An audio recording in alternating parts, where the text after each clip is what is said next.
Hello and welcome to Grouchy Geeks episode 62. My name's Steve, my co-host is Scott. Hello. This episode we have no news at all or reviews because we didn't look up any, because everything we looked up was all about our main topic, so that's all we're going to talk about. And Shai Hulud is coming up in the background. I can hear him rumbling in the distance.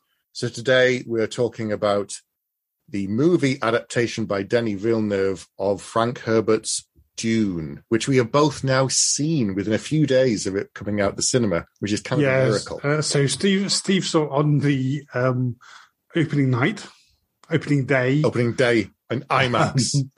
I didn't think I was going to get to see it until November, but I just managed to get one in. So we've both seen it, but we've not talked about it at all. Nope. So this is our opening feelings, but we should say that for both of us, just coincidentally, for both of us, Dune is our favourite novel, and we hold Denis Villeneuve in high regard. So yeah, this was kind of a special release for both of us. So what did you think of it? So before that, did you see it in normal or did you see it in IMAX? Normal. Yeah. Okay. Okay. All right. Well, that's fine. That's fine. How was the cinema? Busy or was it not busy? Or it wasn't as busy as I was expecting it to be, which doesn't seem like good news. I was happy that it wasn't. Yeah. But it wasn't as full as I was expecting it to be. I think some people are still obviously worried about cinemas, and in the IMAX that we were in, there were about 50 people. It was probably the first viewing of the day, I would say, and so we were able to spread out a bit and didn't feel as cramped. But yeah, the IMAX cinema was probably only like 50 people out of 300, maybe. So not a lot at all. But anyway, I absolutely loved it. I thought it was incredible. My only regret is that it's only part one, and that I'm going to have to wait potentially 2 years to see part two, and maybe even longer if it doesn't do really well at the box office and we don't get it made. Yeah, so that was, I might be talking about this too early, but there's a couple of questions. I genuinely thought it was a masterpiece. So let me just preface everything I'm about to say with the fact that I loved it. I thought it was brilliant. And we're going to do spoilers as well. I don't think it could have been better. But there was a couple of not so much concerns, but the fact that it's the novel that I've read more times than any other novel. And I know it like the back of my hand.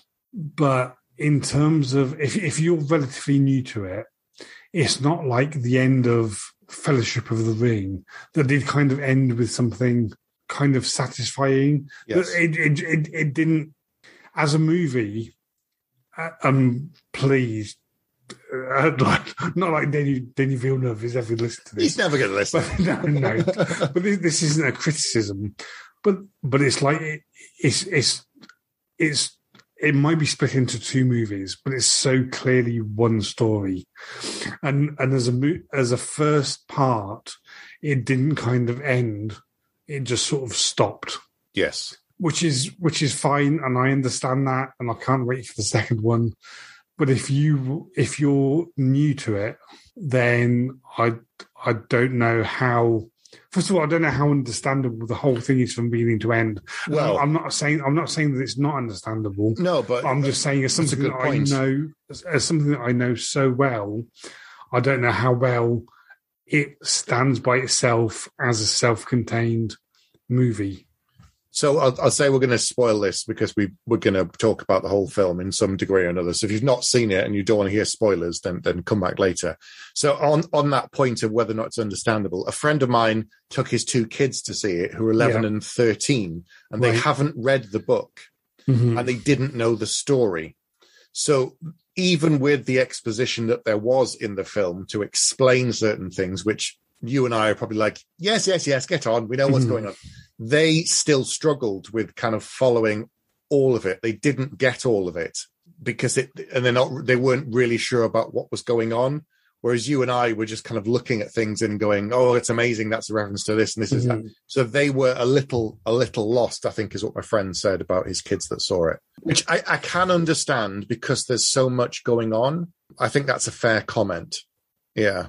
Yeah, I agree. And it's also, it's a very, very complex story as well. It's not like a Star Wars film where it's all pretty much straight. These are the good guys. These are the bad guys. They've got a beef with each other. We'll just watch them shoot each other for 2.5 hours.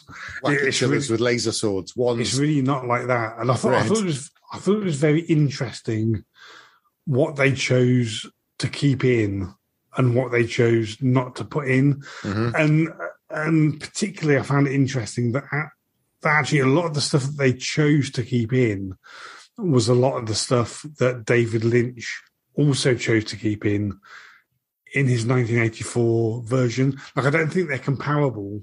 No. But there's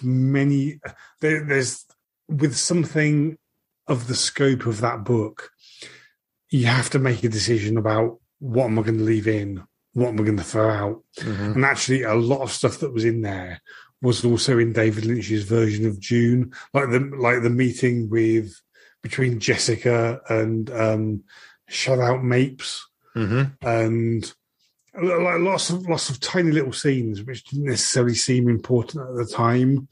The deaf Hawkenan. Yeah, they kept that. I've got a story about that, which I can tell you whenever. That's interesting. But in summary, I genuinely, like, we'll get into the details, but I genuinely felt it was a masterpiece. Like, I'm heavily invested in Denis Villeneuve as a director, and I'm heavily invested in Dune, even more invested in Dune as a story. And it was, I think, better than I hoped it was going to be. I was just blown away by it.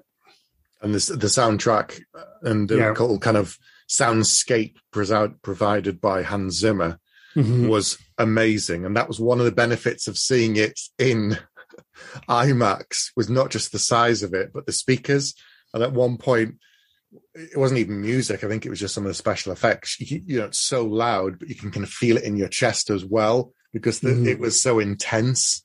And some of it, and I think there were a couple of moments, to be fair, to be slightly critical, a couple of moments where I struggled to hear what someone was saying because the soundscape was so big. I mean, it wasn't, I still knew what was going on, but it was only a few short moments. So there was a couple of moments where I think it was slightly too overwhelming. But in general, it all added, because normally, soundtracks are important to me in particular because I use them so much. They're important for mood and writing. But for some people, they're just kind of like, But you think about The Mandalorian, you think about John Williams' scores, and you think about the music in this, and it's just that it's critical. It's a part of the landscape. If you changed it for something else, it would just change the tone so much. It was brilliant. I absolutely loved it. There was no part of it. There was no element of it that he clearly hadn't thought very deeply about, and that worked with the rest of it. It was, I stand by what I say, that I think it was a masterpiece completely. Yeah. It's whether or not enough people understand it, or they get it enough that will justify it to get another one, because I know he wants to do part 2, but equally he's now talking about a trilogy where the third will be books 2 and 3, which are both quite short, as the third film. Plus, we're getting a TV series that's separate to all of this about the Bene Gesserits. So he's got a lot of stuff to do in this world. Yeah, so I always get the impression that he's not a commercially massively successful director. Like, I don't think The Arrival was massively successful. I don't think Blade Runner 2049 was massively successful, but I think he has the sway and the respect that he can get stuff done. And also in terms of commercial value, in the long term, I don't think the first Dune film can stand alone. Like if you go to the effort to make the second film, then that must increase the value of the first film. Because I really, as much as I loved it, it really doesn't stand alone by itself. It absolutely 100% is the first part of a 2-part story. Yeah. And even at the very beginning, when it says Dune, it comes up in big letters, part 1. So you know this is only half a story. So Arrival, the budget was 47 million, and worldwide it made 200 million. Yeah. So roughly 4 times the amount. And they say usually you have to double it. So it made 100 million profit. So that's pretty good. Blade Runner 2047. Let's have a look. 2049 rather.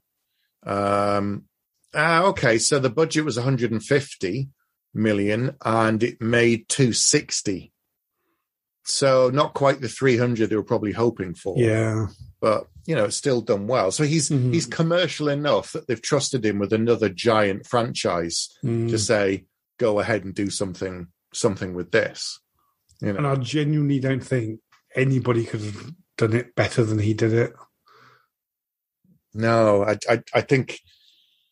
I was thinking about this. Think about the early Hellboy films. The first 2 were done by...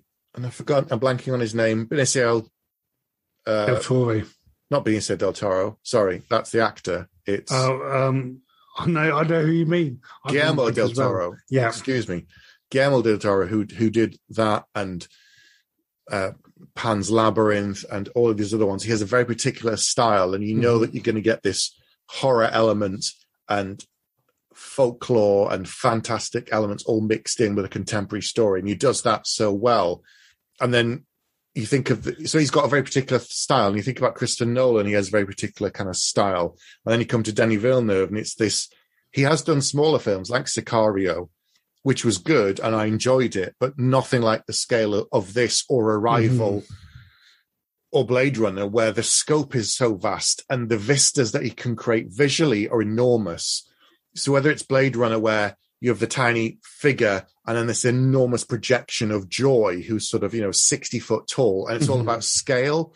And we had that very much throughout this film, where you'd have someone stood next to a sandworm and you see how vast it is, or they're on next to the city and you can just see how big it is. So he's brilliant at painting things and showing you the size differences. So you're not kind of wondering, well, how big is that? And then you see Paul in front of the sandworm and you think, okay, that's it. That's way bigger than I thought it was going to be. Way bigger.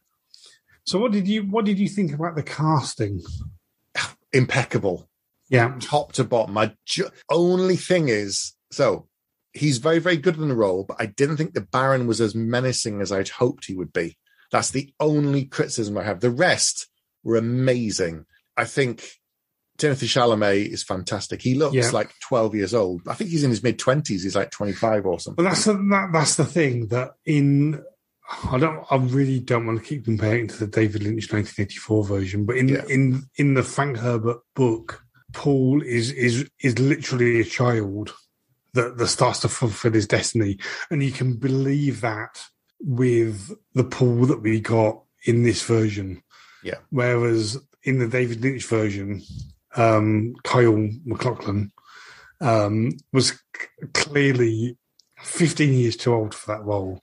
And he really does come across as a child. And actually, even in the space of that first film, he genuinely, you see him grow. Like he starts out as very, very immature, and he has an arc, even just within that first film. And I thought he did absolutely brilliantly in that role. So Timothée Chalamet is 26, right?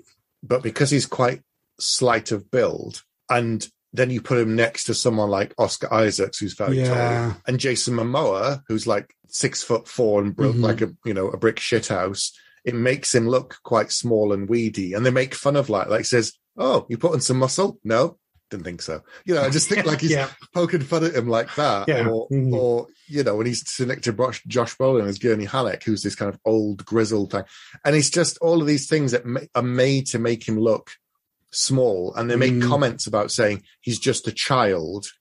And Lady Jessica says, he hasn't killed anyone, he hasn't had to do this before. So it's all of this to say that he is very naive and very childlike, but if it wasn't sold by Timothée Chalamet, you never would have believed it. He was fantastic. I also loved Rebecca Ferguson as Lady Jessica, and even though she's only in it brilliant, Charlotte Rampling as the Reverend Mother Mahaim. Yeah. What did you think of the rest? I thought the casting was brilliant. Like Oscar Isaac as Duke Leto Atreides, he was somebody I as far as I can recall, I'd never seen him before. Ex Machina, which is the Alex Garland film that he did before Force Awakens. Yep. And I thought he was great in Force Awakens. I don't think he was given anything interesting to do in the Star Wars films. Nope. And he was just no criticism of him, but it kind of felt like he was phoning it in because he had nothing. He was given nothing better to do. Nope.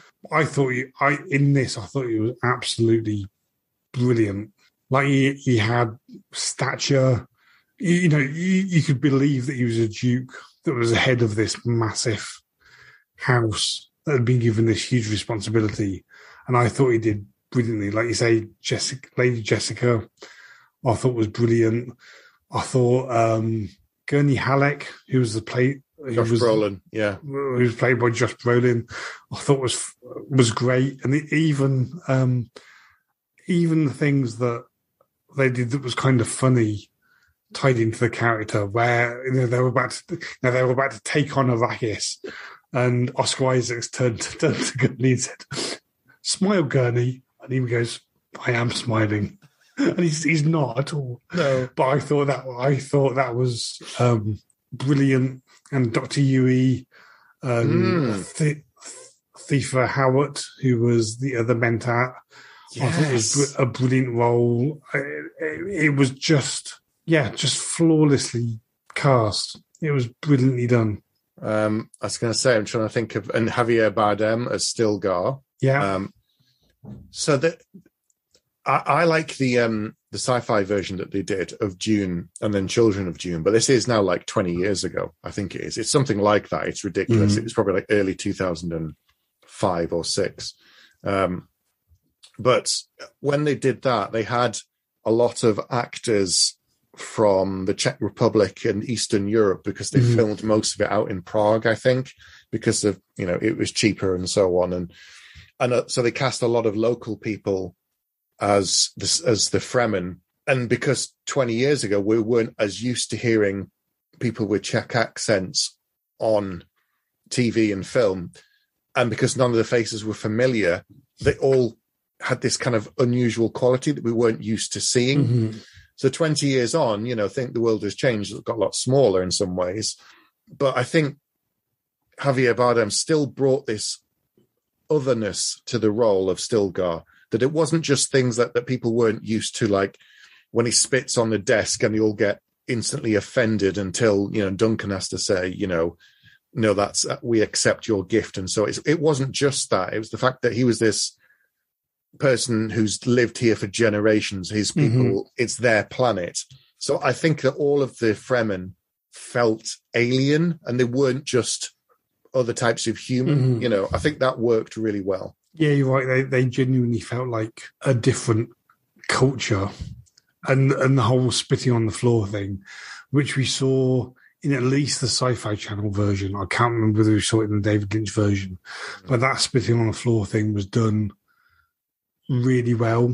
In that, they were about to cut him down for that terrible, terrible insult, and then it was Duncan Idaho that rescued the situation and said, "Thank you for your gift of what a gift of water, or your body's water," or something like that. And it was just, that they managed to, and you should obviously do this in every movie, they managed to show, not tell, so much. That one scene had so much character building and world building, and that they managed to hit all of these different beats on something that's a very, very complex story, and they did it flawlessly. I really think it was amazing. What did you think about the visions and how they handled Paul being the Mahdi and setting up the idea that he also might be the Kwisatz Haderach? How did you feel about that sort of stuff? So I thought, this is related, but it's not exactly the same as your question. Yeah. But something I thought that they did brilliantly was the voice, where they've got this, they have the Bene Gesserit, which are all women, can do this thing called the voice, where they can command people to do things that they wouldn't normally do. And there's a scene relatively close to the beginning where Paul says to Jessica, his mother, "Can you pass the water?" And she says, "No, use the voice." And it's this, they do something with the timeline that I can't really explain, where he orders her to do it, and then she sort of does it, and then realizes that I can't explain how they do the voice, but it's done. That particular vision is done brilliantly, that you can see that he's kind of convincing her to do something, and then she's done it before she realizes that she's done it. Mm-hmm. And that ties in later when they're being kidnapped, that he does it again, and that works brilliantly. The actual visions of him being Muad'Dib, I thought was fine. Like, it didn't. That becomes much more relevant in the second part of in the second film, right? Yeah, which is the second part of the book, and they clearly needed to set it up, and they did it fine, like I say, but it didn't. To me, it didn't. It wasn't as done in as clever a way as they did the voice, which I thought was brilliantly done. Yeah, because Reverend Mother Mahayam uses it on Paul. She says, "Come here," and he says, "No." And then she says it, and he's just there. Yeah, it's the way they edited it, and he suddenly just kind of like, and he just kind of sits down. Mm-hmm. It's like, wait, why did you? He doesn't realize that he's done it. They just cut the bit out from when he walks across the room. Yeah, that he's just there.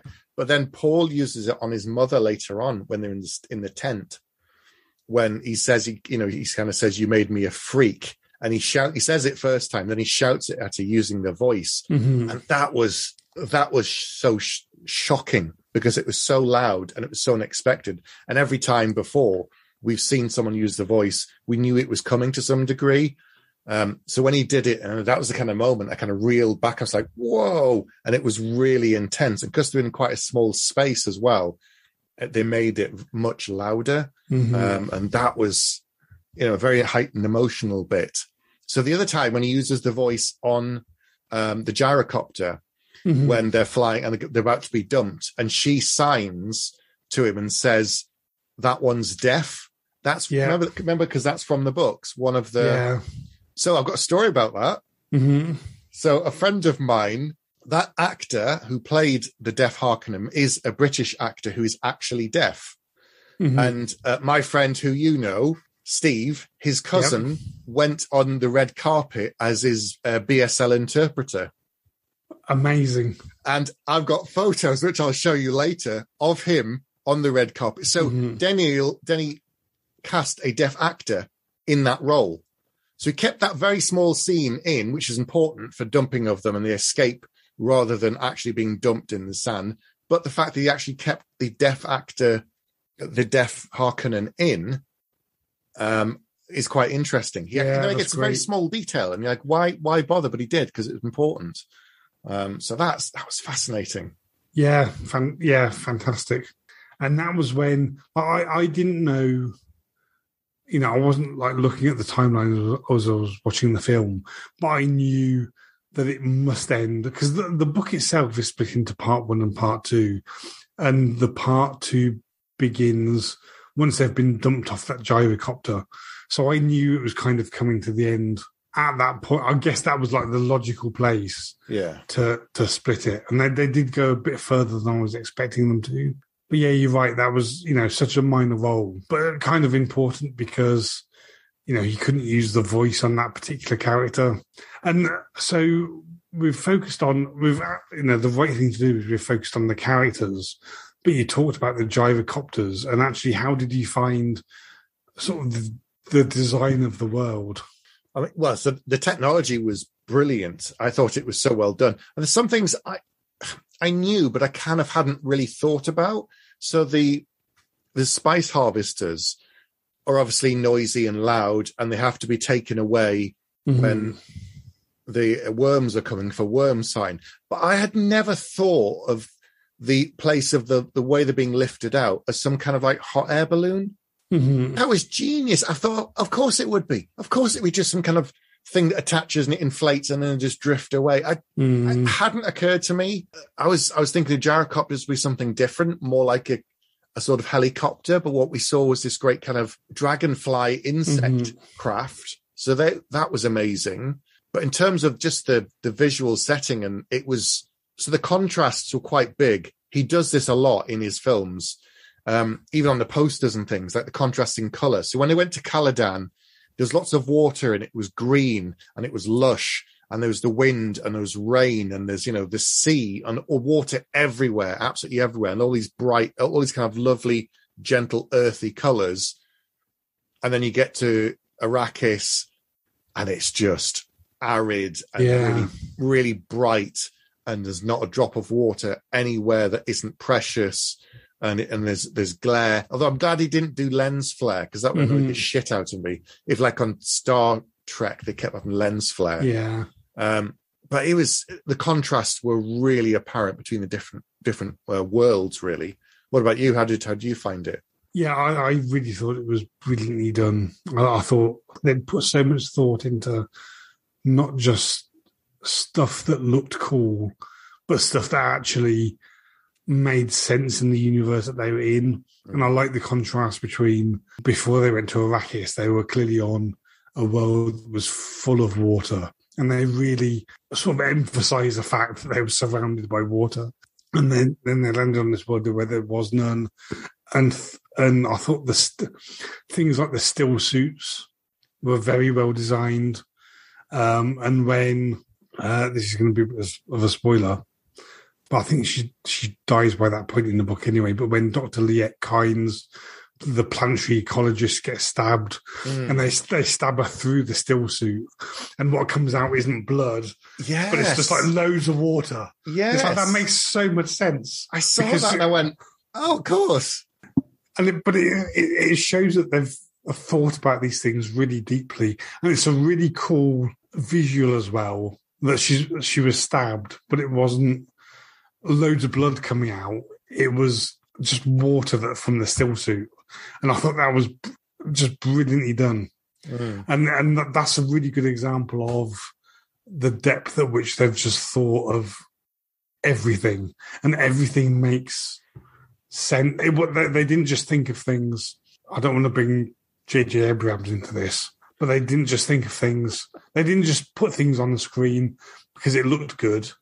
They put things on the screen that looked cool, but the reason they were how they were was because they'd really thought about how things should be. And that the murder of Dr. Kynes was the absolutely perfect example of that. Like, you had somebody getting stabbed, and all that you saw was this sort of loads of water from the still suit just emerging from her. And I thought that was just brilliantly done.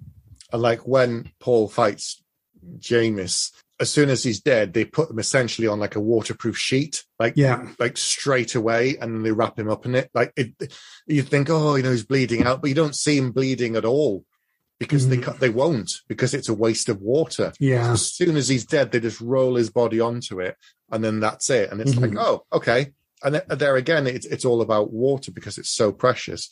But then there's that moment earlier on where there's the sort of 20 palm trees, and Paul goes out and the guy says, oh, you shouldn't be out here. And he's watering them really, really carefully. And he says, each one of these is something like 5 men. It takes the water. And you're thinking, well, how many men is that the water could be? But they want to keep them because they're holy, these holy trees that grow in the middle of the desert. So it's, they subtly touch on the massive contrasts between lots of water and no water. And even when Reverend Mother comes to visit them, before she's leaving, there's fog and there's mist everywhere. I'm like, You don't get that anywhere else because it's so dry. You wouldn't get it. Whereas Calolan, the air is so wet and the weather changes so much, like in Britain and other places with a different climate, that you have fog and mist. And, it's just, he does a lot without saying it. He just shows you. Yeah. And actually, one of the things they say, which is really good, is when Paul and Jessica get captured by the Fremen, they say to them, why do you think you've got value beyond the water that you can provide the tribe? Mm-hmm. And it's like, which is essentially, why don't we just kill you? Yeah. And then just take your water? And why? How can you be so arrogant that you think you have value beyond the water that is in your body? Yeah. And it was just brilliantly done. Really, really well done. I love the way that they showed spice, because they haven't done that in the same way. They haven't done it in either previous version of film or the sci-fi series. The fact that we saw spice in the air, that it was just, drifting around like little dust motes. And when he inhaled it and then it had an immediate reaction on him, that was quite good, because we haven't seen that before, and it triggered the visions and various things. But maybe the technology just wasn't there before, but it was this time, and that was really cleverly done. I thought even in a tent, when they're inside the tent and it's covered, it's still in the air because because of where they were and because it's on that planet. It gets everywhere. The eyes weren't very blue, I thought. I was expecting them to be much richer. So I think some people's were blue and some people's weren't. So I think they made a distinction between, and I can't remember the exact names of the tribes, but between just the native inhabitants of the planet, who are the Fremen, and actually some of the tribes who really do live amongst the spice. So Chani, who's the character played by Zendaya, I think she had like super blue eyes. And the others, and I think Stilgar, who is a character played by, I've forgotten his name, even though Javier Bardem. I think he had really blue eyes as well, but I think they differentiated between the Fremen that live, like shout-out Mapes, the Fremen that live amongst the humans or in the towns, and the Fremen that live amongst the spice. Yeah, the deep desert. Yeah. I think some of them had really blue eyes, but it wasn't like in previous incarnations, in the Sci-Fi Channel version and in the David Lynch version, they just all had like crazy blue eyes. And I think they deliberately differentiated between the Fremen that live in different places. Yeah, it makes sense. The deep desert versus living in a city where it's not quite as rich. And they probably don't imbibe it in the same degree as they do in the Sietches and places.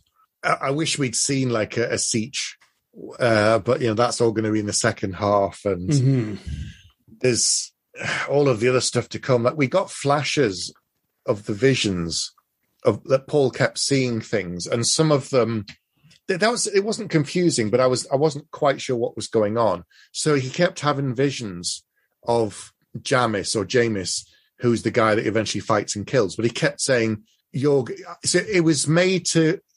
The audience was made to believe that he was going to teach Paul about the desert, that he was going to be his mentor and he was going to train him. And, eventually they'd go into the deep desert and this guy would show him the ways of the desert. But of course, that isn't what happened at all. He taught him, but not in the way. So they were deliberately misleading the audience. So if you didn't know what was coming, it would surprise you. Whereas if you read the book, you'd be like, oh, okay, that's what they mean by this. And something that I thought was interesting was a character that didn't appear in the film, which is somebody that I feel is kind of not a major character, but it's somebody who's quite important to the story, which is Shaddam IV, who's the emperor of the whole universe. And you kind of see his influence where his, they're on on House Atreides' planet, somebody shows up and, pulls out this scroll and says, on behalf of Shaddam IV, the Emperor of the known universe, you've been ordered to take control of Arrakis, blah, blah, blah. So you see his servants, and you also see the Shai-Hulud, who are his soldiers. The Sardaukar, who are his sort of soldiers that are very, very present on Arrakis. But he feels like a character that becomes... There's stuff that they did in the first film that I feel like is there just because it's going to be important in the second film. Mm-hmm. But Shaddam IV, who probably doesn't have that much of a role to play in the first film, is much more important in the second film. And it was a surprise to me, not criticism, because Denis Villeneuve clearly knows how to do this much better than me, but it was a surprise to me that you don't have, because that's a character that has to kind of be important in the second film. You just don't see him in the first film at all, other than the fact that he's acting through his servants, basically. Yeah, because the Hawkenans are getting orders from him. Reverend Mother goes to see them at one point, and she's talking on behalf of what the Emperor's going to do. Duke Leto's ordered by him via his herald to go and do this. But yeah, we never see him. That was a question a friend who saw it asked me and said, do we ever get to see him? And I said, well, we did in the previous versions, but we haven't in this one. So I don't know if they've even cast anybody as the Emperor yet, or if that's going to be a surprise for part 2. It's interesting because I don't think they can really... I think he has to be a character in the second film just because of what Paul ends up doing. Yeah. And it was kind of surprising to me that they didn't have him in the first film at all. But like I say, no criticism, because I'm the last person to say to Denis Villeneuve, you should have done it like this. Listen, mate, let me tell you how you should have done it. What do you think of the sandworms? I thought they were great, and clearly they're going to be much more important again in the second film compared to the first film. And the fact that they were there, but not like super, they were important in the first film, which is, what happened in the first half of the book. They were there as something to be avoided. Like they were just threat and nothing else. And when the spice miners they were trying to rescue them because there was worm sign, there was a worm coming, and the worm was nothing but a threat. And when they put down thumpers and they were trying to walk without rhythm and all that sort of stuff, and they were just trying to avoid the worms. And we did see the worms, and we saw one person who we didn't actually see in detail. No. We saw one person riding the worms. Yes. So we knew it was possible. And actually, Dr. Kynes was planning to do that. Like she had the things, like the hack, but she axes. just didn't make it far enough. No. So we kind of know that they have a role to play, but they were just, to me, they were very much in the background of the first film, which is absolutely the right thing to do. But in terms of how they were done, I thought it was great what we saw of them. When I was watching them, and I think it's the first time we see it properly, the scale is when Paul and Jessica are running. So it's towards the kind of latter part of the film, I think. They're running over the sand and they finally get to the rocks and they stop. And the worm is there, but it rears up and you see the size and the scale of it and it comes up. So as I'm watching this thing, and it's intense and it's loud, and I'm kind of like, whoa, I see a flicker of movement in my eye corner. And when I look around, the person I went to see the cinema, I went to see the film with, is kind of leaning back in his seat and putting his hands on his head like this, in just kind of like shock and awe. He had this physical, visceral response. He was just kind of like, oh my God, because we got to see the scale of it. And then the mouth comes down, but it started pulsing. And they've never done that before. That normally, it just comes up and it screams or it rears or it makes a weird sound. But this came up and peered at Paul. And then like the core of it started vibrating like a thumper. It was so odd. And I've never seen that before. Or like a heartbeat, but it started just like pulsing. And it was intense. It was absolutely amazing. But yeah, but the physical reaction of it was, quite a lot to take in, especially in IMAX when it's this massive thing and the speakers are coming in with the sound of it. Yeah, so that was good. And a scene I loved, like a tiny, tiny little scene that I really loved. I know I keep talking about Dr. Kynes because I thought she was awesome, but where she gets stabbed, and then the Sardaukar are about to attack her, and what she does is she just rhythmically hits the ground, and it's like, I know I'm screwed. You're going to be screwed with me. And she just does it in such a way that the worms just take them all. I really thought that was brilliantly done. Yeah, her thumper was already going, so she just kept the rhythm going, and it came straight for them and took the lot. But you don't realize the size of them until it takes one of the sand, the harvesters, and then you realize it swallowed all of that with ease. And the harvester, they got so many men out, and the gyrocopters are so tiny, and it's when he's flying up there again. It's the scale thing of whilst they're flying away, and there's two people in the foreground. In the background, you can see the worms swallowing the harvester, and you realize that it is so big and so powerful and so dangerous that they're right to fear it and right to kind of run. It was incredible. It was absolutely incredible. Oh man. Now we have to wait. Now we have to wait and find out how well it's doing, you know? I know, because it's not like Lord of the Rings, right, where he filmed all three. No. And it was just a case of them coming out. He's not even started the second one, right? So imagine the frustration if the second one didn't come out. They have to bring it out. They have to.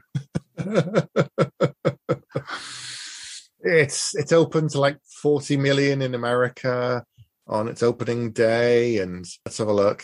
It's up to 220 globally to date, is what they're saying. It's going to have to do a big old chunk of money because it must have cost quite a bit to make. And it's been released in cinemas and on HBO Max, isn't it, as well? Like within a couple of days. So I could watch it tomorrow at home if I wanted to. Again, I mean, it's got to help. Surely it's got to help. Yeah, and they have to make the decision that the first film was worth more with the second film, because it doesn't, like I was saying at the beginning, it really doesn't stand alone by itself. It just stops, and it's so clearly part one of a two-part thing. Like you say in the opening credits, it says that, but it doesn't. There's no even partial resolution to the story at the end of the first one, which is fine. But they have to do the second one. They can't not. I hope so. But even if they started making it, we wouldn't get it until 2023. Yeah, at the earliest, 2024 even. But I don't know. I don't want them to leave it too long, so they might have to recast somebody. Or, you know, I mean, no one's going to get too old for the role at this point. It's not like they're doing it with child actors like the Stranger Things, having to film that or jump in time because the kids are getting ridiculously old now. But they've got to hopefully they make a decision before Christmas so that they can start going into production next year and then filming towards the end of next year maybe and come out the following year, I guess 2023. At cinemas, I just want them to do a double bill and just do both of them together. Even like an edited version where they just take the end credits of the first one, remove them, and the opening credits of the second one, remove them, and just cut it together in one long film. I'll be perfectly happy with that. My bladder won't be, but I mentally I'll be perfectly happy with that. Well, they've done similar days like that before, though. They did Lord of the Rings, didn't they? They did like screenings of all three, or you know, they've done that with other things. I'm sure in the past we've done this. Like once a year we'd go to the cinema and see Lord of the Rings film for 3 years, but equally they've done screen days where you just go and see. So 2 films at 2.5 hours each, that's nothing. That's see a film, have a break, get some more popcorn, go and see the next film. You know, keeps the cinema happy because they get money on snacks. That's easily worth 20 quid. Yeah. It's got to be done. It's got to be done. But sooner than later, I think, is better. So do you think they're going to change the story much then, given that they missed out certain bits and pieces? Like Fade. We didn't see any of Fade, did we, in this film? Yeah, so they missed. So they completely missed out all of the House Carino stuff, which was to do with the Emperor, Princess Irulan, who is, if you continued with the books, she's a very important character. Yes. With House Harkonnen, they had obviously Stellan Skarsgård as the Baron, and I apologize, I can't remember his name. Dave Bautista. Dave Bautista, yeah, from Blade Runner 2049 and Guardians of the Galaxy as Raban, his nephew. Yep. And I thought, but they missed out in terms of the book, important characters from House Harkonnen. Mm-hmm. Whether they'll just gloss over them as things, as people that aren't worth visiting, I don't know. The thing that I don't think they can gloss over is the House Carino stuff. So Princess Irulan and Shaddam IV. The Harkonnen stuff, I kind of feel like they can get away with just leaving Dave Bautista and Baron Harkonnen, just with more or less those two characters. But yeah, it remains to be seen. Yeah, David Dalmatian was in it briefly as Peter de Vries, who then died really quickly. Yeah. And, I mean, that was a really creepy moment. The fact that when Duke Leto kills all of them in the room and everyone dies from the tooth, and you think they're all dead, and then when you see the Baron, that was quite disturbing. I mean, he was creepy, but he wasn't really scary. But it was worse when you saw that he was still alive and he was curled upon the ceiling like this kind of awful, weird insect that just kind of curled upon itself, and that's how he survived. That was awful. Yeah. They all came in massive kind of protective suits to take away their bodies, and he's still there. That was terrible. Yeah, but very, very well done, because in the previous film and in the Sci-Fi Channel series, the poison wasn't as in this one, Duke Leto breathed out and he basically just wiped out everybody in the room in one breath. Yep. Whereas before it kind of felt like a more traditional, not poison you would have in the year 10,000. It was more like a medieval kind of a poison. Yes. But the fact that it just wiped out the whole room. And that whole scene I thought was really well done, with Oscar Isaacs, at one end of the table naked, and Baron Harkonnen just like eating this massive feast, and him whispering, Oscar Isaacs whispering stuff to Baron Harkonnen, and him leaning in to try and work out what it was he was saying. I thought it was, it is nothing that isn't in the book, but it was something that was particularly well done, I thought. Well done to the point that it was unpleasant to watch. Yeah. They've sort of tightened things here and there so that they give certain characters more to do, I think. That's the way he's done it, because there is so much to do. And everyone keeps saying, reminding people that this is an adaptation. It can't be the same. It just can't be. You have to change certain things. You have to remove certain things because you don't get the internal dialogue that you can in a book. You have to show more. And I don't like internal voiceovers in films that can be done too much, and they didn't use that here, which was really good. It would have been an easy way to do it, but a bit of a hack, I think. And they just found more creative ways to do things in the film to keep the story moving. I thought the pacing was really good. Even though it was 2.5 hours, I could have watched another hour of it easily and not been bored. And like you said, I wanted the story to continue, and it ended. I was just kind of like, but it's getting to a bit that's really exciting, and things start to ramp up. And there was one bit of, like, it's a complicated story, right? And there was one bit of nothing, of just something that was pure exposition.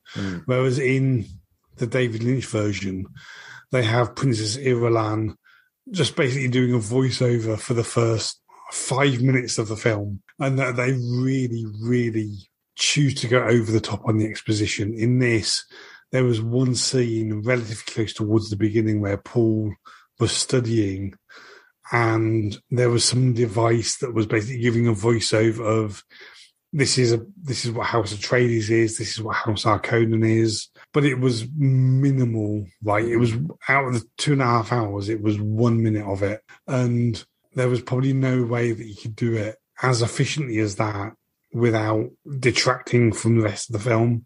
Yeah. Yeah, they explained what the still suits were a bit on the video things. He mentioned them at one point to someone. Yeah, the history of the houses were talked about. It came up in conversation. Gurney talked about the Hawkenans a bit as well, saying they're vicious and they're brutal. You don't know what they're like. Insinuating he's had a history with them, hence the scar and everything else. So it's one of these films that if you went in expecting a Star Wars and you weren't paying as close attention as you needed to, there are some details that will slip by you and that will lead to some confusion. I accept that. Whereas if you're actually focused on the film like it's a crime drama where you have to watch every moment for a clue that points out who the killer is, and then you can say, oh, I knew it was coming or whatever. If you're focused like that, but I think because it's in an action sci-fi spectacle of a film, people have gone in, some who don't know the material have gone in thinking, oh, there'll be spaceships and fighting and lasers and all this kind of stuff. And there is some of that, but equally there's more on top. It isn't just that.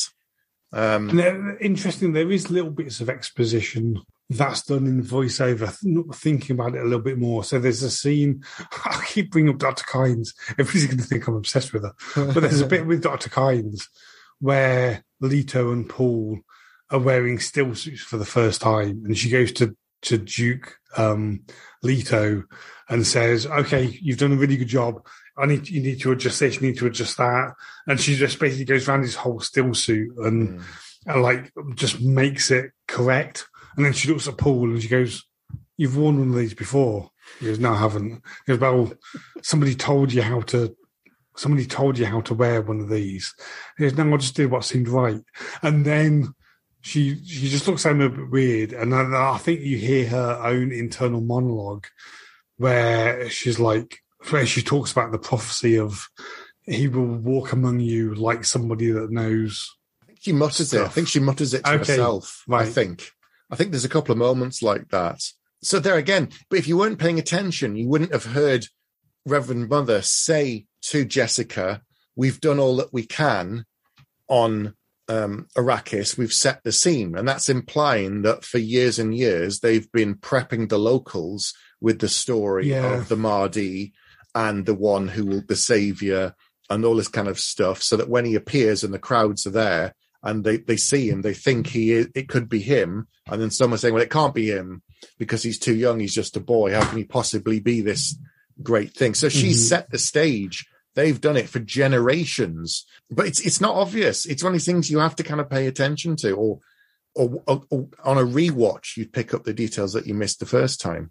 Yeah, and there's a scene, again, which is probably throwaway if you don't know the meaning of it, but where the Bene Gesserit Reverend Mother is saying to Jessica, you were ordered to give birth to only girls. And I don't know whether she says the name Kwisatz Haderach, but she just basically says, are you arrogant enough to think that you've bred the Kwisatz? I don't know whether she says Kwisatz Haderach by name, but she said, are you arrogant enough to think that you've done that? And it means nothing in the context of that first film. It's so important to the story. And the fact that they keep it in and they have that conversation and all the stuff with, her using the voice and pulling Paul in and then putting his hand in the box and the Gomja bar and, only animals, an animal would not be able to override their desire to pull their hand out of the box and all of that stuff, which means nothing in the context of the film alone, but pays off, is so important to the rest of the story, was just brilliantly done. There's lots of layers. There's lots of layers that I think people who don't know them stuff will miss it, would need to get it on a repeat viewing, would need to go away and read the book even, or just do some searching online, as that's probably the shortest way that people will do. Be like, what does this mean? What's that? And go and Google it. I think that's the way. But for me and you, who were looking for this kind of stuff, who know the material, it was fantastic. I want to go and see it again now, because the first time you're trying to absorb so much. There's so much going on. There's so much sound, and to take it all in visually. I'd like to see it again a second time fairly soon, so that I can kind of sit back and let it wash over me this time. Well, the brilliant thing is they don't shy away from doing it, right? They don't think we've got a few hours to tell this story. We're just going to pull all this stuff out. It's like they're going to do it, even if you're going in completely unknowledgeable about Dune. If you go into the film, there's loads of stuff in there that is important that's going to mean nothing to you, but they don't shy away from doing it, and I think that's brilliant. It's not spoon feeding you everything. No, which I think some people probably criticize it for. I'd be like, well, it's more intelligent than you're expecting, so that's something you need to deal with, not the fact that it didn't give you all the answers. It's not a lazy film. And it's, I'm going to say this, but I love the Marvel films, but in some ways, everything's there on the screen that you need to know. Yeah. You don't need to go and think about it to work out stuff, or to see it again to work out stuff. It's all there. You're not going to get anything different on a future viewing in terms of undercovering extra meanings. You might get emotional stuff from the film on repeat viewings, but there's no extras to the story to unravel, but you will with this. And that's, as you say, it's there's more stuff there for people to pick up. I think that's a good thing. So I'd like more intelligent sci-fi films. Yeah, and Denis Villeneuve seems to be doing it single-handedly at the moment. I can't point to anybody else I think is doing stuff that's that interesting. No, I think Christopher Nolan tries. Yeah. But I've not seen the last one, Tenet, which apparently, as you said, is very complicated. I love Tenet, but it's very, very complicated. So there's those two in terms of genre films. Everything else, I don't know. I can't think of anything else that's that complicated that you're there like trying to scratch your head and work out what it's actually about. Anything else? I don't think so. I think we've probably gushed about how brilliant it is enough. We should just go and watch it again and then do another episode about how brilliant it is. A guest on, and we can talk about it as well with them. So, yeah, if you haven't seen Dune, go and check it out. Please go and watch it, because the more people that see it, the more likely we will get a part 2 and sooner. So go and see it soon, or rent it from HBO Max or whatever, or buy it from HBO Max if you can. And we don't care whether you like it or not. Just for our personal benefit. Yeah, make sure you watch it. Yeah. Then we can have part 2. It's like a Patreon or a Kickstarter for us. Yeah, we've never asked you for a Patreon or any kind of Ko-fi in the 8 years that we've been doing this or more. So we'd like you to just go and see Dune as a favor to us. That would be something we'd really appreciate. So yeah, go and do that. Go and see Dune. And then tell us about it, and we'll say thanks. Yeah. I think that's fair. Right. That's all we're going to talk about for this month and for this episode, but we'll be back next month. But in the meantime, it's good night from me. And it's good night from him. Good night. Good night.